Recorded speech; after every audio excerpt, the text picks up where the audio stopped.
Yogena chitasya padena vacham malam sharirasya cha vaidyakenam Yopakaratan pravaram muninam Patanjalin pranjaliranatosmi Abahu purushakaram Shankhachakrasidharinan Sahasra shirasam svetan Pranamami Patanjalin.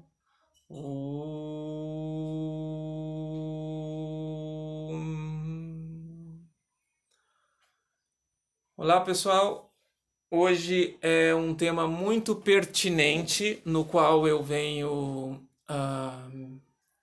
dialogar com vocês. Ou seja, asana.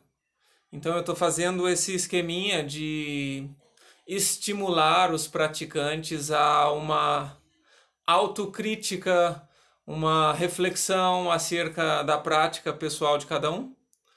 E, como sempre, o cerne da prática está diretamente ligado a asanas.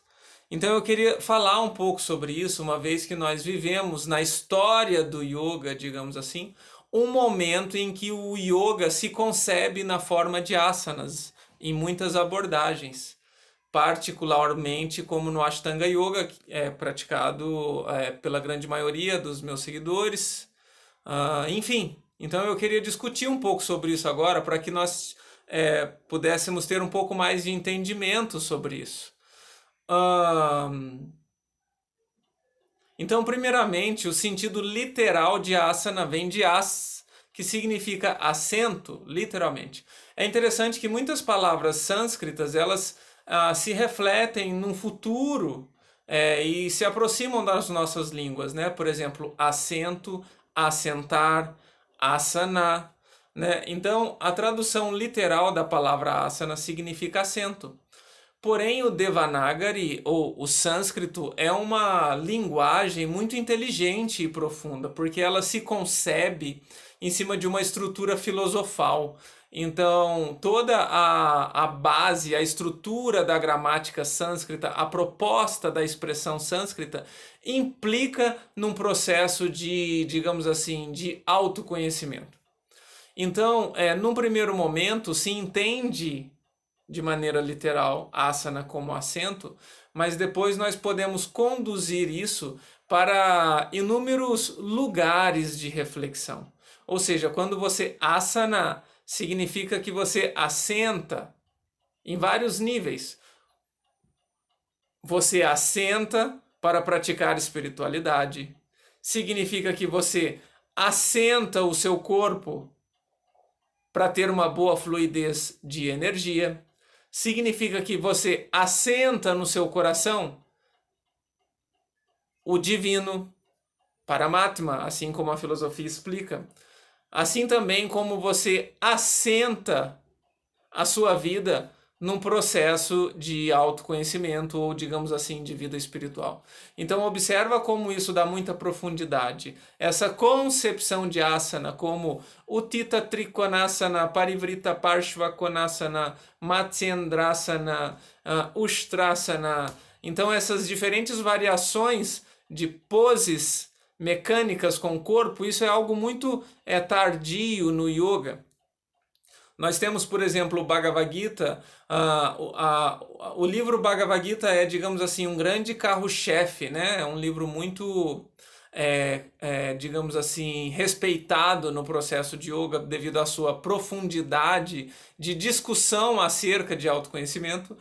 E no 6º capítulo do livro, o livro é constituído de 18 capítulos. No 6º capítulo é um capítulo, digamos assim, que vai abordar, digamos assim, de maneira mais próxima o yoga como um processo de elevação espiritual.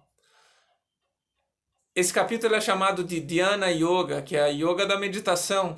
Esse capítulo ele se aproxima um pouco com o discurso de Patanjali.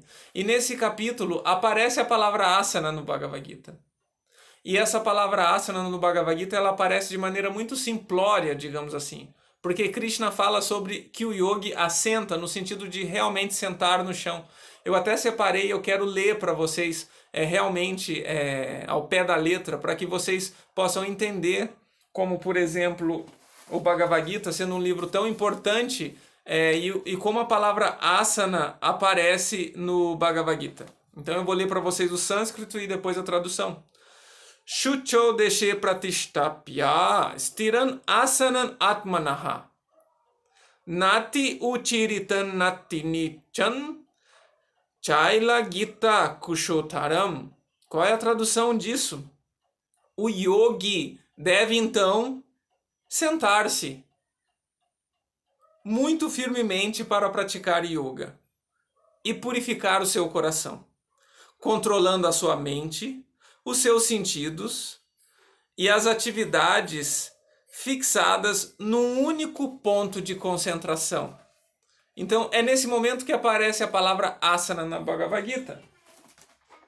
Por exemplo, nos primeiros Upanishads, que são assim muito concebidos no Vedanta, de extrema importância, não se aparece muito a palavra asana.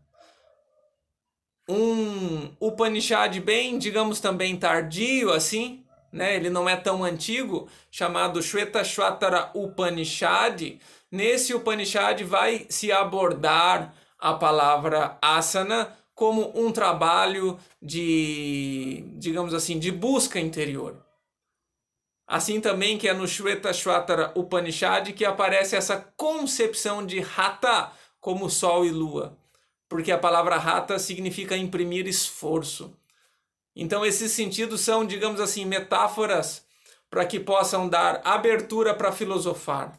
Assim como Hatha significa imprimir esforço, mas os mestres traz como união do sol e da lua, porque isso está ligado a trazer digamos assim, as polaridades para o centro. E quando você traz para o centro, significa que você assenta a polaridade. Quando você traz a energia espiritual e a energia material para um único lugar interno, isso é um assento, é um asana. Então, a palavra asana como posturas, ela aparece mais dentro da Sampradaya Nata, da linhagem Nata, que é o que nós estamos falando já há muito tempo, já no Instagram, na segunda-feira, quando estudamos o Hatha Pradipika, estamos estudando agora o Goraksha Shataka.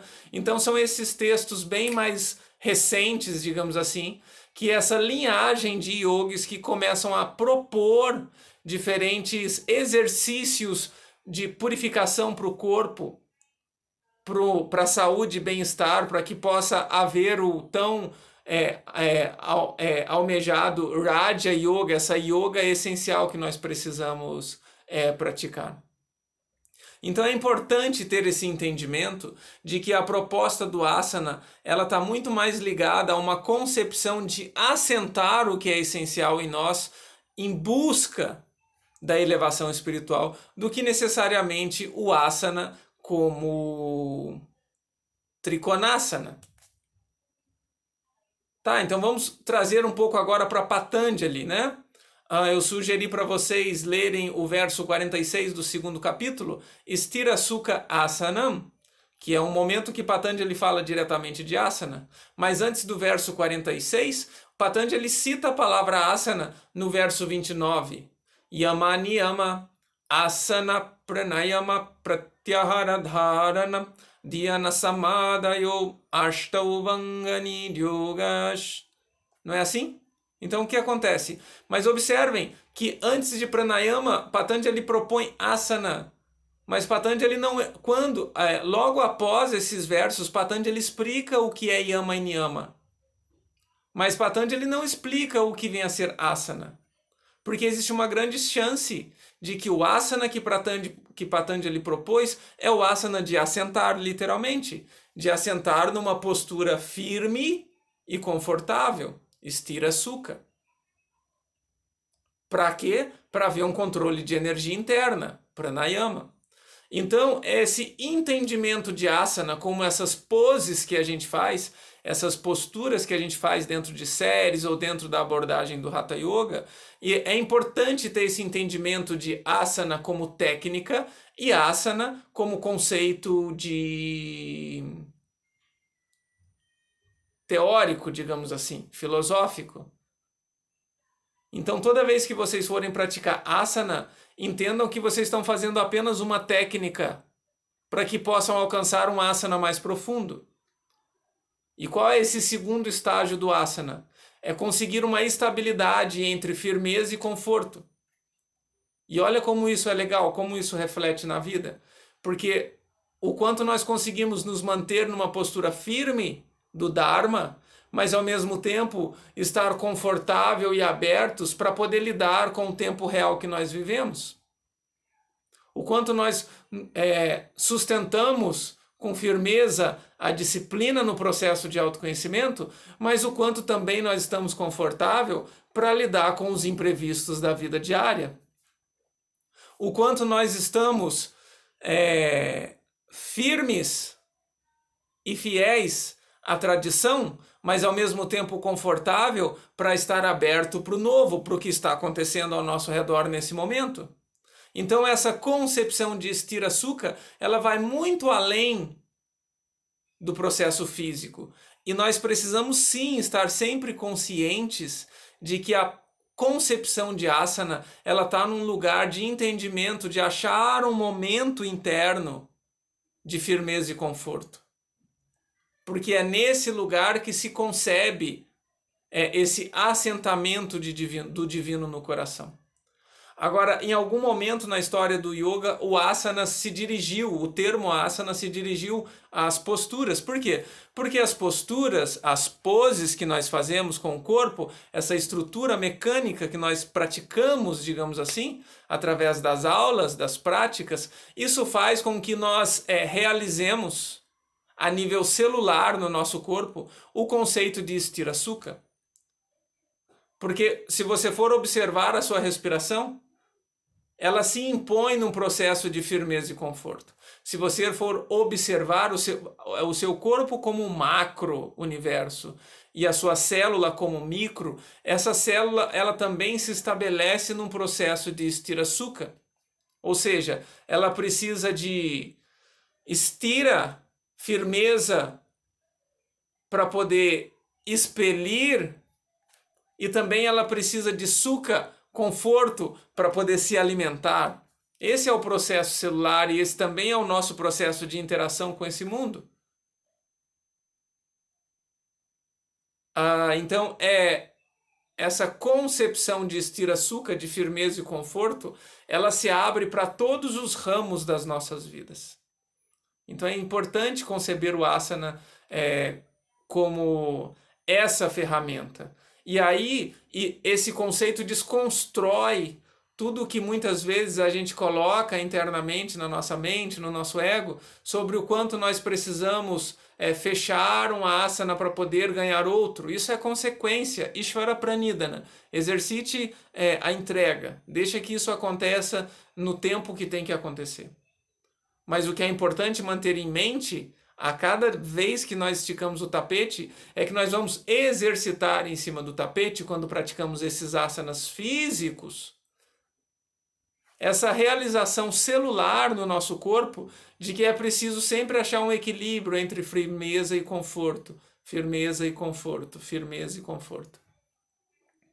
Porque quase sempre, devido aos nossos padrões, não só psicológicos, comportamentais e nosso estilo de vida, é muito difícil realizar esses conceitos profundos no yoga. Por isso que Patanjali coloca lá no primeiro capítulo, já no verso 4 ou 5, se eu não me engano, sobre Pratyaksha Anumana Pramana Agama. Ou seja, Patanjali vai colocar sobre as diferentes formas epistemológicas de acessar o conhecimento. E dessas formas, Patanjali coloca que a experiência ela é muito importante. Mas muitas vezes, quando nós pegamos um livro e acessar a experiência do conhecimento através da leitura, é difícil para nós, para a nossa cultura, para o momento em que vivemos hoje. Então, de maneira, digamos assim, muito até, como que eu posso dizer? espontânea e natural, o yoga se tornou o que nós vemos hoje, que é essa prática de asana. Mas uma vez que esses asanas são praticados dentro de um processo organizado e fidedigno, esses asanas eles vão fazer com que nós realizemos esse conceito de Sthira Sukha proposto na teoria dos livros, que vem a ser o quanto nós estamos fixos e firmes no propósito espiritual, mas também abertos para poder interagir com toda essa diversidade material que está ao nosso redor. Não negar a matéria, estar aberto para ela, confortável, porém fixo no caminho de transcendência. Ok? Espero que vocês façam um bom proveito desse vídeo. Namastê. Beijo no coração de todos.